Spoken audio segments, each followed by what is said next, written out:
Supercrack Estrella presenta. ¿Qué está pasando en estas fotografías del 1900 en Noruega? Viajeros del tiempo. Gran mercado de Bergen ocupado. El mercado de flores al norte del mercado de pescado, Noruega, 1905.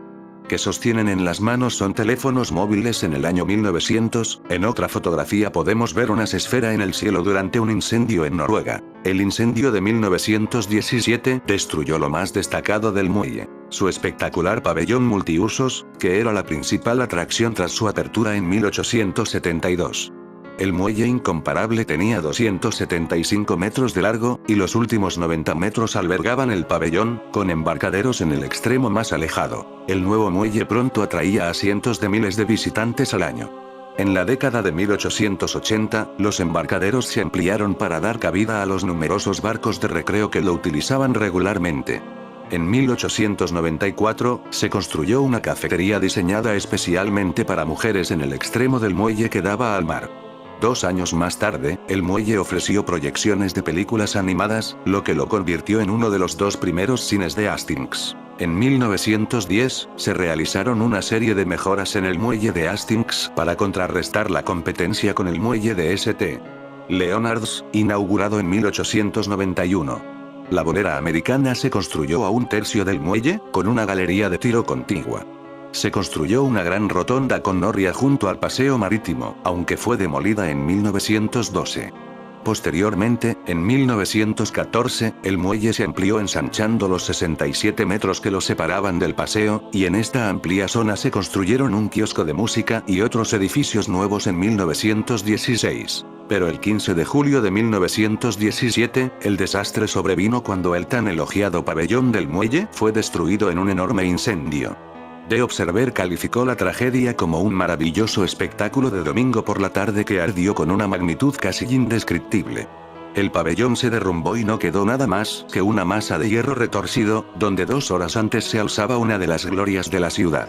Se cree que la causa del incendio fue una colilla encendida que cayó entre los tablones de madera de la terraza, posiblemente por uno de los muchos soldados canadienses estacionados en la ciudad, conocidos por ser fumadores empedernidos. Un pabellón de reemplazo no se inauguró hasta 1922. Esta frágil y poco atractiva estructura, similar a un granero, formó la base del pabellón principal del muelle hasta que fue destruida en el incendio de 2010. La historia completa de los muelles de Hastings y St. Leonards se encuentra en mi libro Un muelle sin igual, a la venta en el Museo de los Pescadores. 300 páginas a todo color en tapa dura por solo 8 libras. Un equipo de arqueólogos del Museo de Historia Cultural y la Universidad de Oslo, en Noruega, ha anunciado el descubrimiento de 5 sellos misteriosos hechos de papel de oro. Segundo, explican en un comunicado, estas piezas, que hacen solo 1 centímetro de altura y tienen el grosor de una uña, podrían ayudar a revelar los secretos de una sociedad escandinava antigua, anterior a los vikingos. Estos pequeños objetos, con grabados muy detallados que son todavía más espectaculares por la medida, fueron descubiertas durante las excavaciones de un antiguo templo pagano. En total, al yacimiento de Odd se han encontrado 35, pero en toda Escandinavia se han encontrado 3000 más. Fuera de allá, además, no se han encontrado en ninguna parte, cosa que apunta que eran unos objetos con un significado muy concreto para las personas que vivían allá en aquella época. El papel de oro forra una estampa de bronce, y se hacían de una manera parecida a cómo se acuñan las monedas. Los arqueólogos piensan que, por la situación en que se han encontrado estas últimas piezas, podrían ser un tipo de ofrenda en el templo, que se encuentra junto al lago Mjosa, el más grande de Noruega, y que recibe las aguas del río Gudbrandsdalslågen. Esto hace pensar que debía de ser un punto comercial importante y, junto con el templo y estas piezas, un lugar con un peso político destacable. Por otro lado, las figuritas tienen grabados que remiten claramente al período merovingio, entre la caída del Imperio Romano el 476 y en 750. La mayoría muestran hombres, mujeres y animales que llevan joyas y armas, beben y van vestido a la manera de la realeza. De hecho, las piezas de cada lugar tienen diferencias importantes que permiten identificar el origen independientemente del lugar donde se encontraran. Algunos arqueólogos incluso piensan que incluso podrían representar dioses y diosas del panteón escandinavo. Parecen reptilianos viajeros del tiempo. Encontré esta historia que me pareció interesante. Historia original. Encontré el cadáver de un viajero en el tiempo. Soy un estudiante de posgrado que está estudiando arqueología en una universidad prestigiosa del Reino Unido. No voy a revelar mi identidad ni el nombre de mi escuela, así que no pregunten. Hace más de una semana, fui parte de un grupo encargado de examinar un sitio de excavación en el norte de Inglaterra. Una zona boscosa baja que solía ser un pueblo. Ahora no se ve mucho, aparte de las tenues indentaciones de viejas zanjas y trincheras, así como el contorno ocasional de una base de piedra que se había hundido en la tierra. No esperábamos encontrar nada fuera de lo común, probablemente algunas herramientas rotas o fragmentos de cerámica. Era el segundo día de nuestra expedición cuando uno de mis compañeros de clase encontró un punto de interés en la cima de una colina cerca del pueblo. Descubrió huesos y la zona se acordonó rápidamente. Después de horas de excavación suave, desenterramos restos esqueléticos, a unos 70 centímetros de profundidad, extendidos entre tierra y raíces de una manera antinatural, casi retorcida, lo que probablemente indicaba una muerte violenta. Claramente no era un entierro adecuado, no había ataúd, y mucho menos una mortaja. Sin embargo, los restos estaban bastante bien conservados, por lo que nuestro osteólogo pudo hacer algunas estimaciones al mirar los huesos. Pertenecían a un hombre, probablemente de mediana edad, y mostraban múltiples signos de traumatismo contuso en el cráneo, las costillas, la pelvis y la columna vertebral, presumiblemente la causa de la muerte. Descubrir restos humanos siempre es un gran problema, pero lo que fue aún más convincente fue lo que encontramos después. Una pequeña caja fuerte de acero inoxidable, que yacía a un par de metros del esqueleto. Obviamente, esto levantó algunas cejas. A pesar de estar abollada y corroída, esta cosa parecía mucho más moderna que el resto de los artefactos encontrados en la zona, que solían ser de origen anglosajón. Cuando el sol se ponía, fotografiamos la caja in situ antes de embalarla y etiquetarla. Por ahora, no podíamos hacer nada con el cuerpo, aparte de hacer un par de llamadas para notificar a nuestro departamento de arqueología y a las autoridades locales, como era habitual. Por la mañana, empezaríamos a embolsar y mover los huesos. En cuanto a la caja fuerte, pudimos llevarla de vuelta a nuestro alojamiento, que también servía como laboratorio improvisado. Mi profesor parecía visiblemente ansioso. Rápidamente radiografió el artefacto y luego lo abrió. Era un mecanismo de cerradura y llave bastante simple. Normalmente esperaríamos a que hubiera condiciones de laboratorio más ideales antes de abrir nada, pero todos aquí eran demasiado curiosos para adherirse a normas estrictas. Dentro de la caja fuerte encontramos una serie de notas. 5 hojas de papel apiladas cuidadosamente una encima de la otra. El papel parecía bastante moderno, ni de lejos medieval. Así que empezamos a pensar que tal vez los huesos no eran tan antiguos como pensábamos inicialmente. Nada tenía sentido. Las notas estaban escritas principalmente a mano, en inglés moderno, nada menos, aparte del encabezado. Un tipo negro y grueso que decía Comité de Ley Temporal de América del Norte. En ese momento no tuvimos más remedio que sentarnos y leer los documentos página por página. Yo, mi profesor y otros 6 estudiantes de posgrado. Empezó emocionante, como si estuviéramos descubriendo un misterio, pero pronto el ambiente se volvió más sombrío. El contenido de estos documentos fue bastante molesto para algunos de nosotros. Una chica se excusó y, al parecer, se fue a casa sola, a más de 300 kilómetros. Cuando terminamos de leer, mi profesor se había emborrachado y empezó a acusar a uno de nosotros de hacer una broma. Parecía que estaba más aterrorizado que enfadado. Prácticamente nos gritó durante horas, antes de desmayarse en el sofá. Nadie quería volver al sitio de excavación a la mañana siguiente, y todos tomamos diferentes transportes de vuelta a casa. Esa noche, mientras iba en tren, recibí un correo electrónico confirmando la edad de los restos. Habíamos enviado una muestra de colágeno el día anterior para una prueba rápida, y el análisis demostró que los huesos eran antiguos, de al menos 900 años de antigüedad. Ese mensaje ha desaparecido desde entonces de mi bandeja de entrada. Cuando llegué a la universidad, empecé a redactar mi informe del viaje, solo para descubrir que nuestro departamento no tenía ningún registro de la caja fuerte y la tumba, lo que significa que nadie había introducido esa información en el sistema todavía. O había sido borrada. Naturalmente, intenté profundizar, solo para ser irremediablemente desviado por la burocracia. Los profesores a los que pregunté dijeron que no tenían ni idea de lo que estaba hablando. Todos me recomendaron que hablara con otra persona, alguien más arriba. A lo sumo, a veces me decían que dejara mi número de teléfono para que pudieran ponerse en contacto conmigo más tarde, por supuesto, nunca lo hicieron. Al día siguiente, recibí un correo electrónico de mi profesor, notificándonos que ya no sería necesario presentar los informes escritos de los estudiantes sobre el viaje.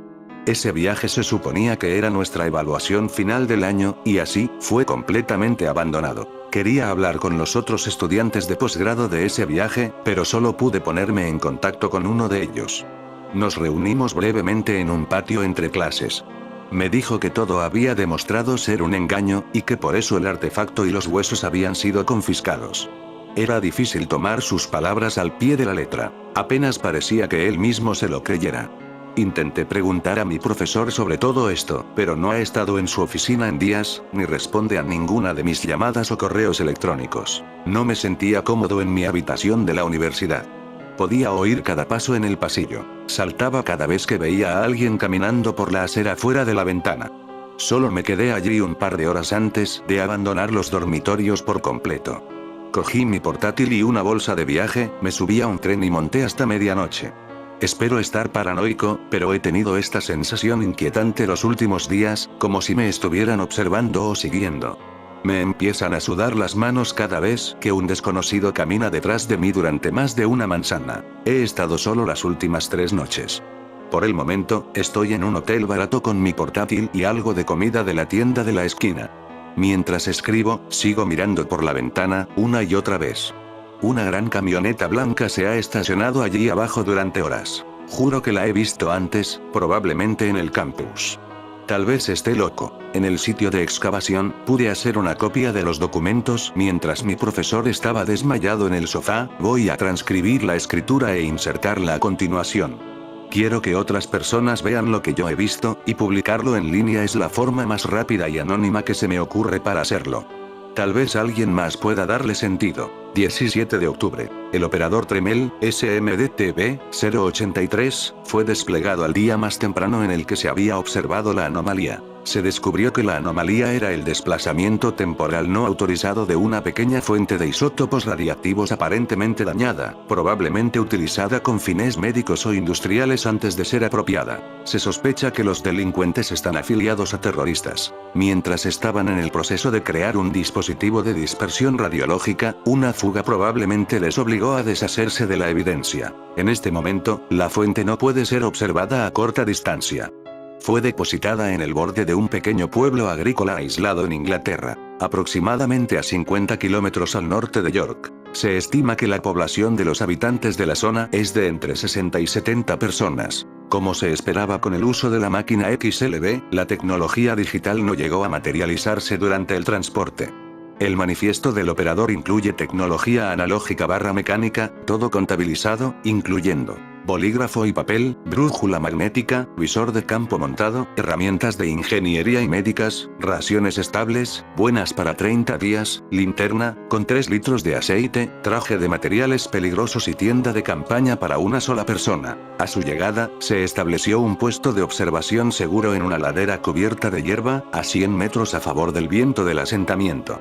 La posición está lo suficientemente cerca como para estar dentro del alcance visual, pero lo suficientemente alejada como para garantizar la seguridad y la no interferencia, según el protocolo del NAPLC. La comunicación se consideró impráctica de todos modos, ya que los sujetos hablan un lenguaje arcaico. 19 de octubre. Durante los 2 últimos días, los aldeanos, sujetos, han mostrado curiosidad por el dispositivo, muy dañado y parcialmente desmontado.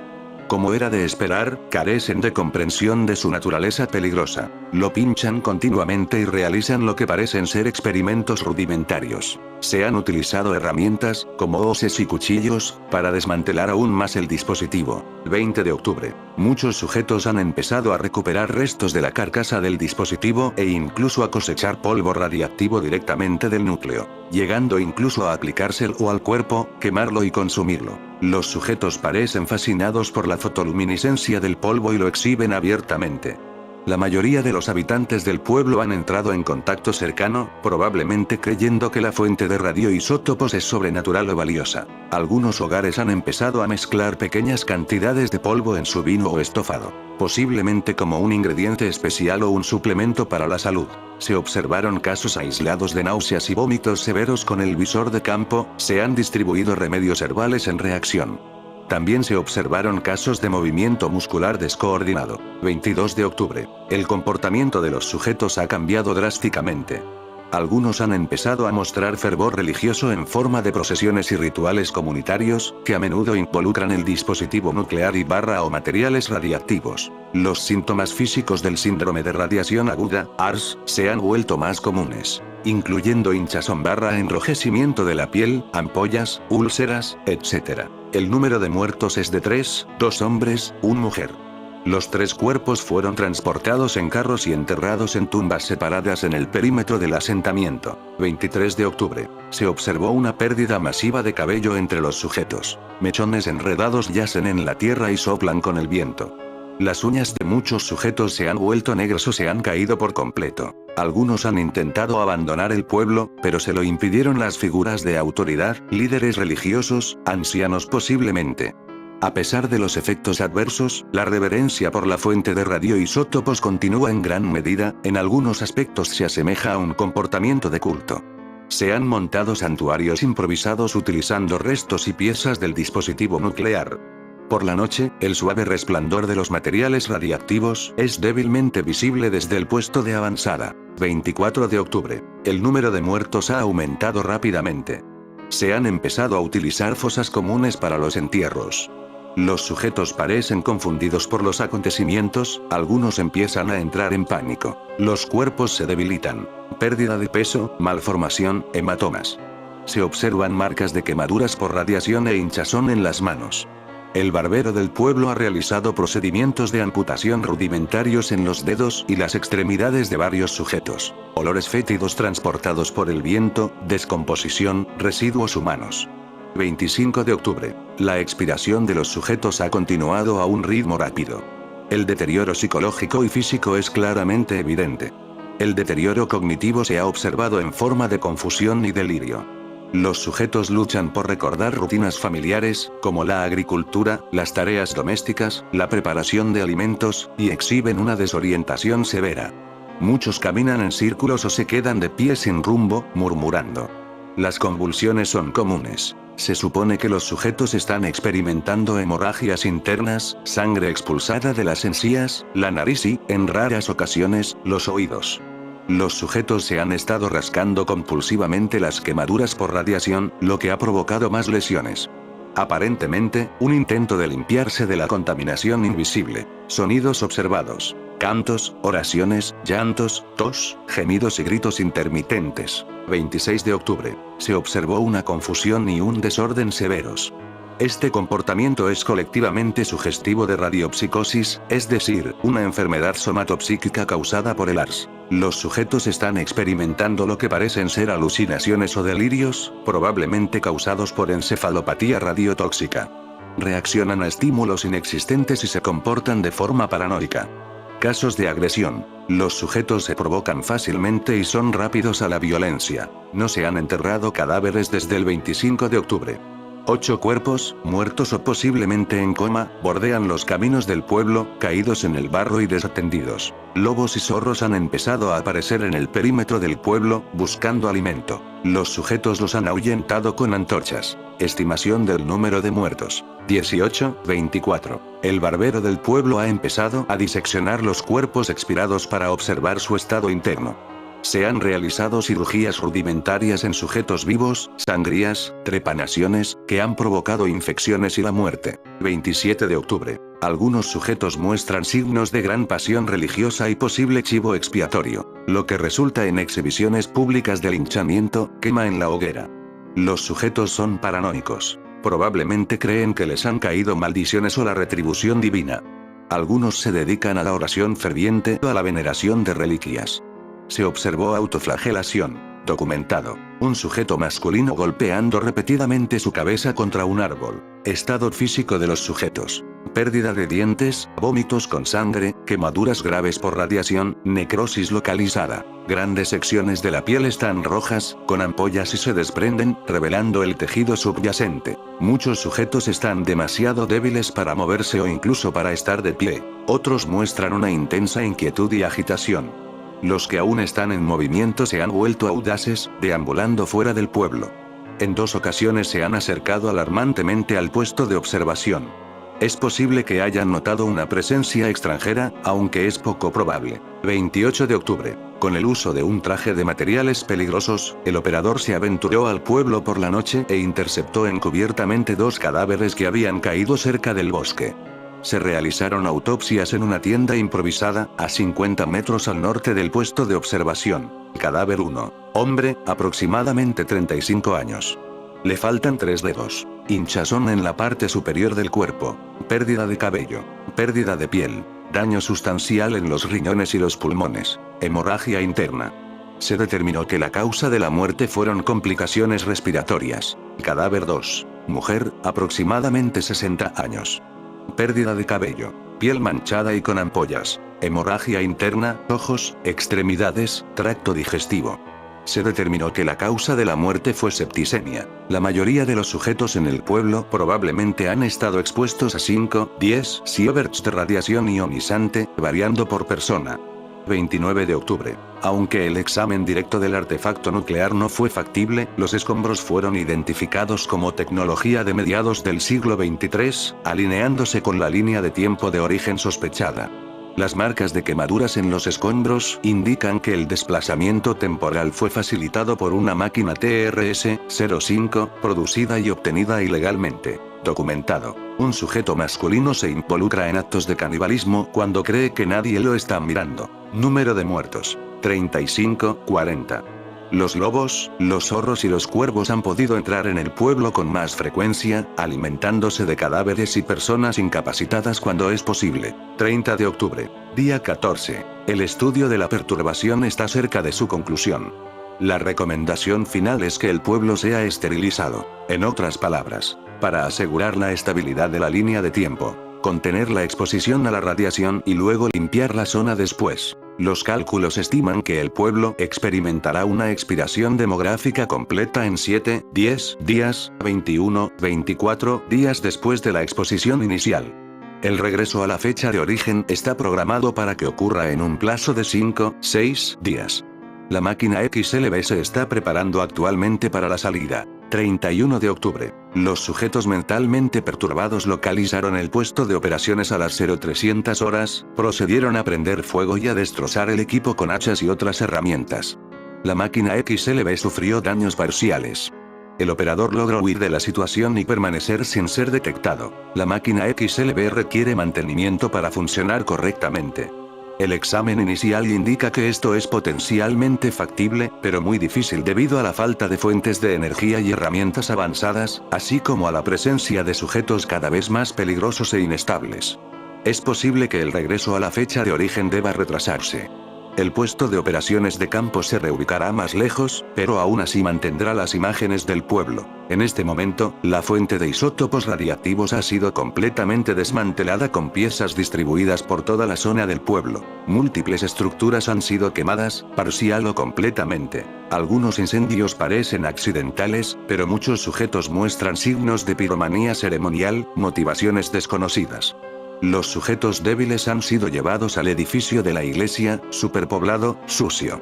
La zona está en silencio, los pájaros ya no cantan. Los cerdos del pueblo han escapado de los corrales y han empezado a alimentarse de los restos, hambrientos y probablemente irradiados. Los perros del pueblo también han recurrido a este comportamiento, piel necrótica, pelaje irregular, muy agresivos. 1 de noviembre. Nuevo puesto de operaciones. Improvisado pero oculto. Los esfuerzos de mantenimiento de la máquina XLB no han tenido éxito hasta ahora. Durante el ataque del día anterior, las herramientas de ingeniería sufrieron daños, lo que aumentó la dificultad de las posibles reparaciones. Carcasa de contención. Agrietada, exponiendo la mecánica interna, problemática pero reparable. Cámara espaciotemporal. El núcleo está equilibrado y seguro. Interfaz de calibración FT. Error de índice, ligero eco barra sangrado. Nodo de anclaje. Indica deriva, solo 99,93% estable. Unidad Casimir. Sobreextensión del campo. Peligrosamente cerca del colapso si no se trata, urgente. Manifiesto de los suministros restantes. Bolígrafo y papel, brújula, visor de campo, dañado pero utilizable, herramientas de ingeniería y médicas, muy dañadas, raciones estables, buenas para 8-10 días más, linterna, aproximadamente 0,8 litros de aceite restante. El traje de materiales peligrosos y la tienda de campaña están quemados e inutilizables. Las operaciones, y el descanso, tendrán que realizarse al aire libre. El uso de la linterna se limitará en gran medida para contrarrestar el riesgo de detección adicional. La expiración de la población del pueblo continúa al ritmo esperado. Número de muertos: 45, 50. 2 de noviembre. Situación del suministro: crítica. Estado de la máquina XLB: no funcional. Se están revisando los planes de contingencia del operador. Sujetos agresivos. Menos números, todavía activos. Interior de la iglesia. Montón de cuerpos. Muertos. Más de 55 contados. 3 de noviembre. Más mantenimiento ineficaz. La seguridad del operador es crucial. Plan de contingencia de defensa activado. Se acerca una tormenta. Las notas se asegurarán en la caja fuerte. En fin, amigos de Supercrack Estrella, opinar sobre este tema.